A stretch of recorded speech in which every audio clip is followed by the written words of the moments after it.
Hello મિત્રો, મારું નામ ધરતી છે.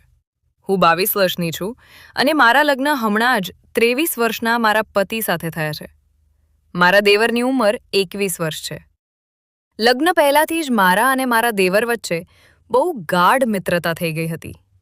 અમે એકબીજા સાથે બધી વાતો શેર કરતા. લગ્નની વિધિઓ દરમિયાન પણ મારા દેવર ઘણીવાર એવી મજાક મસ્તી કરતા કે હું શરમાઈ જતી. લગ્ન પછી જ્યારે હું પહેલીવાર સાસરે આવી અને બધા રીત રિવાજો પતાવીને મારા રૂમમાં ગઈ, જે બીજા માળે હતો, મારા પતિ હજુ નીચે એમના મિત્રો સાથે હતા. એટલામાં મારા દેવર રૂમમાં આવ્યા અને હસતા હસતા બોલ્યા, "ભાભી, આજે તમારી પહેલી રાત છે, તો ભાઈને એકદમ ખુશ કરી દેજો હો." મેં પણ મજાકમાં કહ્યું, "એમને પણ મને ખુશ રાખવી પડશે ને?"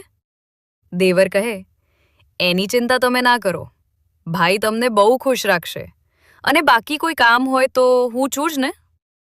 મેં હસીને કીધું, "ચલો ભાગો અહીંથી અને તમારા ભાઈને મોકલો." દેવર કહે, "લાગે છે બહુ ઉતાવળ છે." હું એકદમ શરમાઈ ગઈ. એ હસતા હસતા નીચે ગયા. થોડી વારમાં મારા પતિ રૂમમાં આવ્યા. એમના હાથમાં એક સુંદર બોક્સ હતું. એ મારી બાજુમાં બેઠા અને મને ગિફ્ટ આપી. મેં બોક્સ ખોલ્યું તો અંદર બહુ સુંદર ચાંદીની પાયલ હતી. મને એ બહુ ગમી. મેં પ્રેમથી મારા પગ આગળ કર્યા અને એમને પહેરાવવા કહ્યું. એમને મને પાયલ પહેરાવી અને પછી અમે બંને એકબીજાની એકદમ નજીક આવી ગયા. એ રાત્રે અમારા વચ્ચે બહુ જ રોમેન્ટિક પળો વીતી. અમે એકબીજાના પ્રેમમાં પૂરી રીતે ડૂબી ગયા હતા. નવપરિણીત યુગલની જેમ અમે એ રાત્રે ઘણીવાર એકબીજાની ખૂબ નજીક આવ્યા.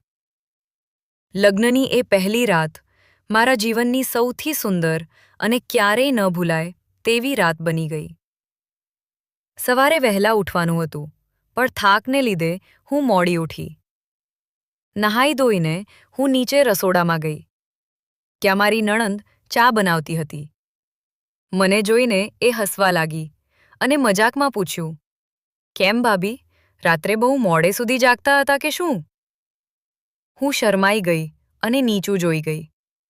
નણંદે પ્રેમથી મારો હાથ પકડ્યો અને કહ્યું, "શરમાવાની જરૂર નથી, આપણે તો મિત્રો જેવા છીએ." એટલામાં દેવર પણ ત્યાં આવ્યા. મેં પૂછ્યું, "રોજ આટલા મોડા ઉઠો છો?" તો મારા સાસુ કે, "હા, એને મોડા ઉઠવાની ટેવ છે, હવે તું જ એને સુધારજે." મેં હસીને કહ્યું, "સારું, હવે હું ધ્યાન રાખીશ." ત્યાં જ દેવરે મને ઈશારાથી પોતાનો ફોન જોવા કહ્યું. મેં રૂમમાં જઈને ફોન જોયો તો એમનો મેસેજ હતો, "ભાભી, તમારા ગળા પર રાતના રોમાન્સની લાલ નિશાનીઓ દેખાય છે. સાડીનો પાલવ સરખો કરી લો." હું એકદમ ગભરાઈ ગઈ અને અરીસામાં જોયું તો ખરેખર ત્યાં નિશાન હતા. મેં તરત જ પાલવ સરખો કર્યો અને દેવરને મેસેજમાં થેન્ક યુ કહ્યું. દેવરે રિપ્લાય કર્યો, "ભાભી, મારે તમને એક સરપ્રાઇઝ ગિફ્ટ આપવી છે, લેશો ને?" મેં કહ્યું, "હા, ચોક્કસ." બપોરે બધા કામ પતાવીને હું મારા રૂમમાં ગઈ. મારા પતિ પણ ત્યાં જ હતા. રૂમમાં જતાં જ એમણે મને પ્રેમથી ગળે લગાવી દીધી. એ બપોરે પણ અમારા વચ્ચે ખૂબ જ સુંદર અને રોમેન્ટિક પળો વીતી. સાંજે મારા દેવર બહારથી આવ્યા અને મારા માટે ચાંદીની એક સુંદર વીંટી લાવ્યા. મેં કહ્યું, "આવું ગિફ્ટ ના લેવાય, તમારા ભાઈ પૂછશે તો?"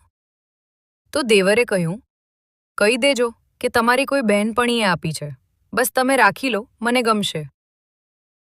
મેં એ વીંટી લઈ લીધી. દિવસો વહી રહ્યા હતા અને દેવર સાથેની મારી મિત્રતા વધુ પાકી થતી જતી હતી.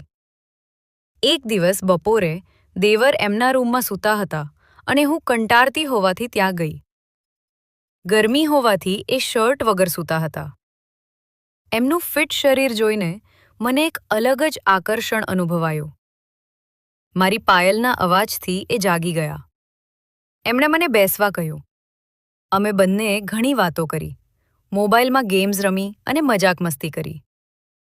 હવે ધીમે ધીમે અમારા વચ્ચે થોડી રોમેન્ટિક અને ફેશનને લગતી વાતો પણ થવા લાગી હતી. દેવર ઘણીવાર મને સોશિયલ મીડિયા પર સુંદર અને આકર્ષક કપડાના ફોટા મોકલીને પૂછતા કે ભાભી, તમે આમાં કેવા લાગશો? હું બસ હસી પડતી.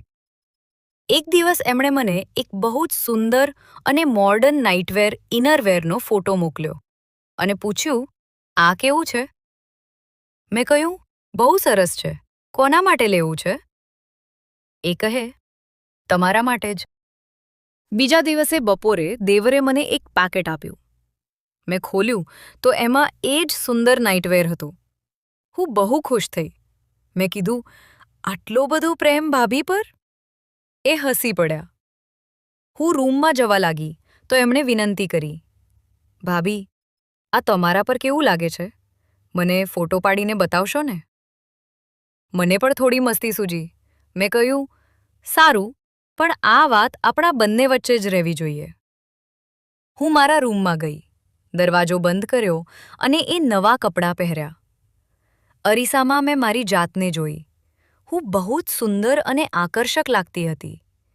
લગ્ન પછી મારા ફિગરમાં આવેલા બદલાવને કારણે એ કપડાં મારા પર ખૂબ જ જામતા હતા. મેં મારા મોબાઈલમાં 2-3 સુંદર ફોટા પાડ્યા અને દેવરને મોકલ્યા. દેવર તો ફોટા જોઈને એકદમ ખુશ થઈ ગયા અને વખાણ કરવા લાગ્યા.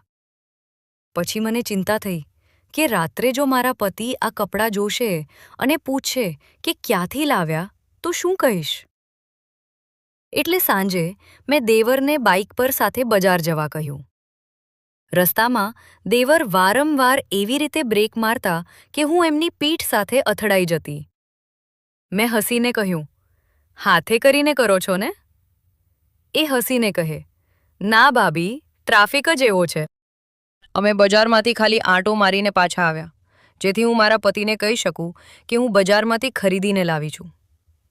એ રાત્રે મારા પતિને મારું એ નવું રૂપ અને એ સુંદર સરપ્રાઇઝ કપડાં બહુ જ ગમ્યા. એમણે મારા ફોટા પણ પાડ્યા. એ રાત્રે પણ અમારા વચ્ચે ખૂબ જ ગાઢ અને અદ્ભુત પ્રેમ સંબંધ બંધાયો.